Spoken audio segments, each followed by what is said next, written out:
All right, traders, welcome to another mighty video.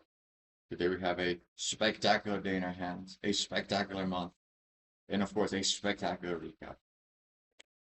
As you can see, I'm feeling good, right? And that's because I just had a phenomenal month. In this video, we're going to be doing a few things. A month in review. We're going to do a day in review. I'm also going to do a recap of the stocks I traded today, right?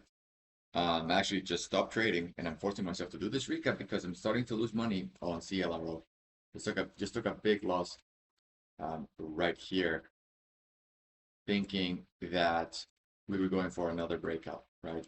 So I jump on that little breakout, anticipating a push towards 690, which would eventually push us towards $7 a share, and got stopped out, right? Stopped out coming on the way down because when you're trading breakouts, you really need to follow a breakout or bailout approach. Because at the end of the day, I'm trading a stock that is up 100%, right? We are very extended. And on top of that, we were fighting against this daily level of 717. It had to work right away, and it didn't. Bigger loss, but it is what it is.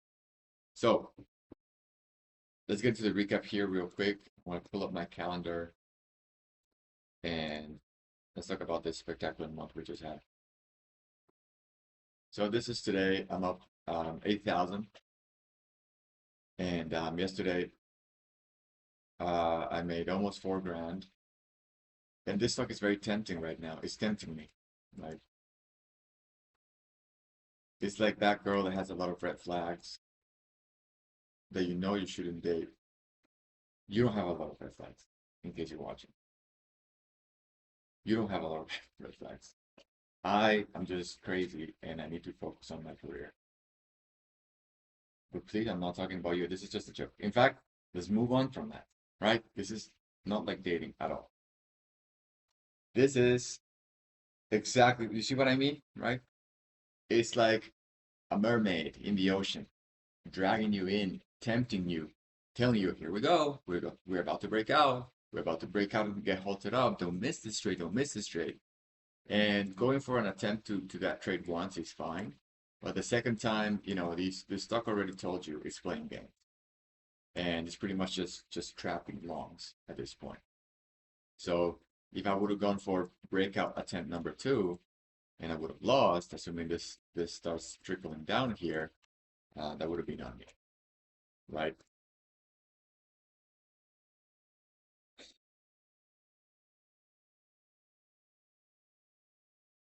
This is where I should stop this video and start all over again. But part of being the most transparent trader there is, I'm gonna keep it raw, I'm gonna keep it real. All right, so let's set an alert on this and move on, right? There's an alert. If it breaks out of that level and if it's able to hold this window here of 717, there's going to be room on the daily chart all the way up to $15 a share. Are we going to get there? I'm not sure. I actually thought because tomorrow is a holiday, traders were going to take off early today, but apparently they're still here, right? They're still here and they're still pushing. They're still pushing this stock higher and higher. Anyway, so let's take a look at the actual recap. Let me refresh. There we go. All right, so I'm actually not up 8,000. I'm up only 7,000 because I did lose on CLRO just now. So as per usual, trading some pre-market, trading into the market open, and my biggest winner was CLRO. But I actually traded it earlier into this move, right? Before we broke out over pre-market highs, right? I was kind of like buying these dips, selling the calls, buying these dips as we caught a trend towards pre-market highs. Then I thought once we double topped against pre-market highs, that was going to be it for the stock. Surprise, surprise, here we go. There we go.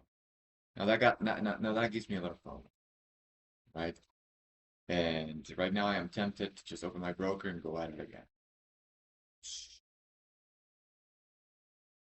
It's annoying because I knew that was coming. I attempted it here, it got stopped out, and now I see it playing out. Whatever. I'm not gonna go for it, and it is what it is. It can go to $20 now, and I don't care. nonetheless, that was one of the stocks that I made the most of my money on.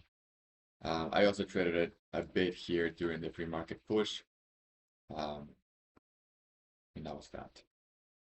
The biggest fumble for me today was CWD. This was a stock that started as a penny, and because it started as a penny stock, I disregarded it. It's more expensive to trade penny stocks. There's less range. You have to buy so much more shares, so many more shares.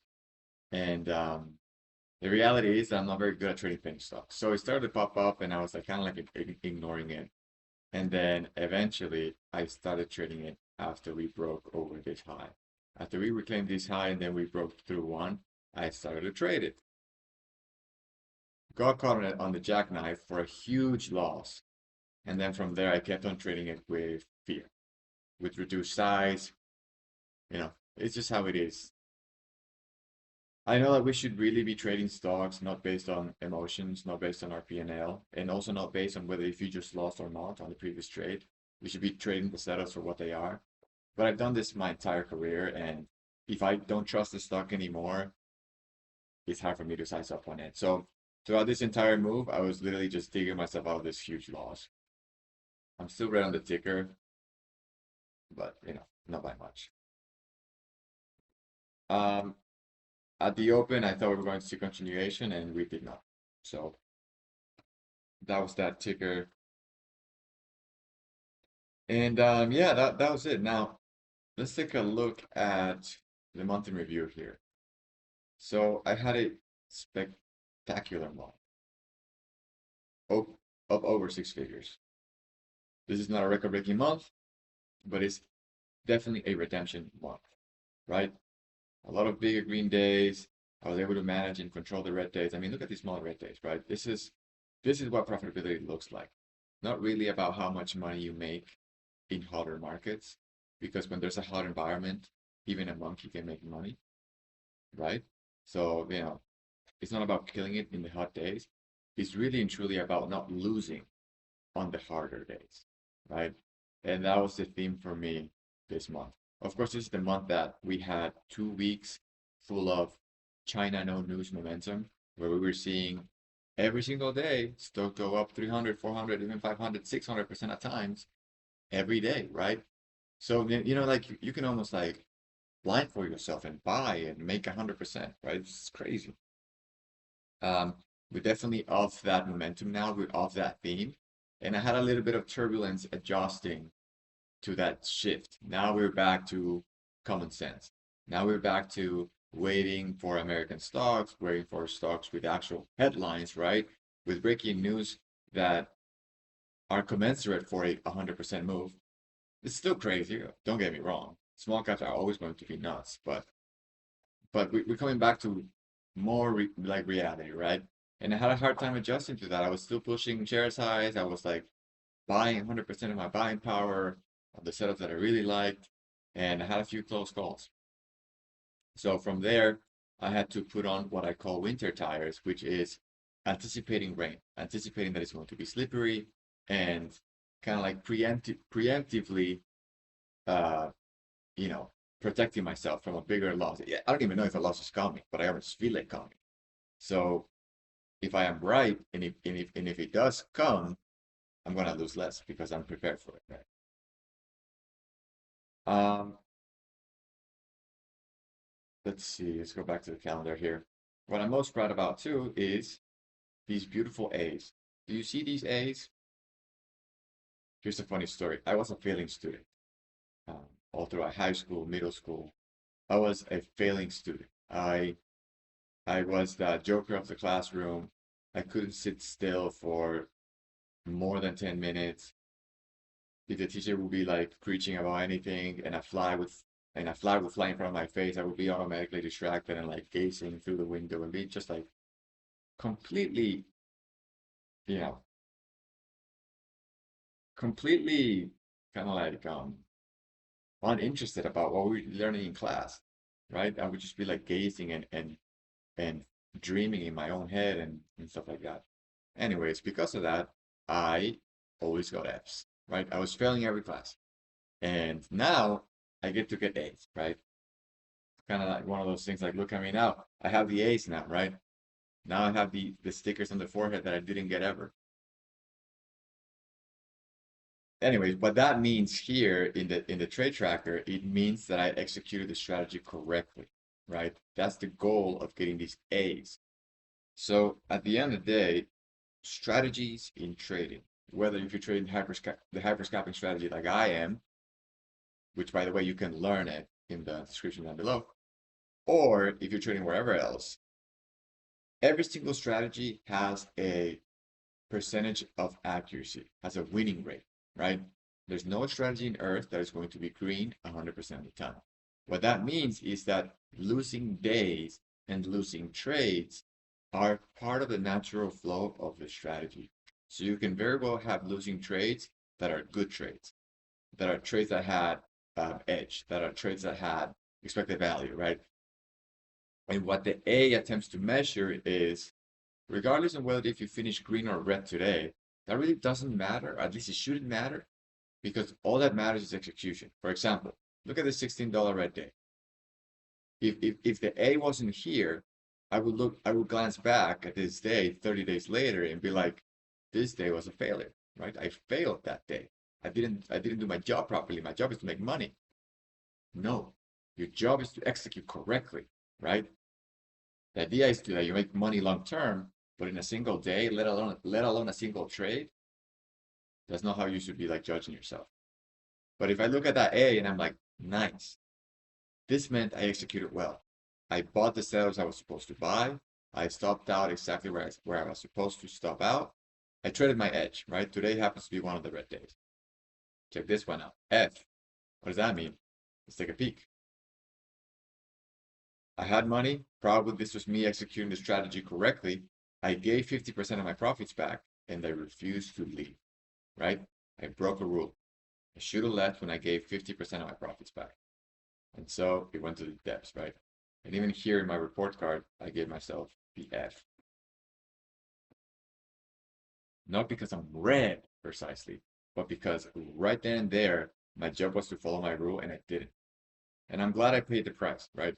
If I would have broken this rule and then miraculously make money, build the day back up to $2,000, that still would have been an F in my day, even though it would have been green $2,000. You know what I mean, right? Like this one right here. On this day, I got an F as well. Why? Check it out. I gave 50% of my profits right there. I should have walked away of 4 grand, 3,900. And I kept on trading and trading and trading and trading. When went into the red, I didn't stop either. Kept on trading, trading, trading. So the color of the P&L means nothing. The scores of your execution means everything. Right? So you know, that's an awesome feature that we added to more Edge, because that's the way I viewed my trading for forever.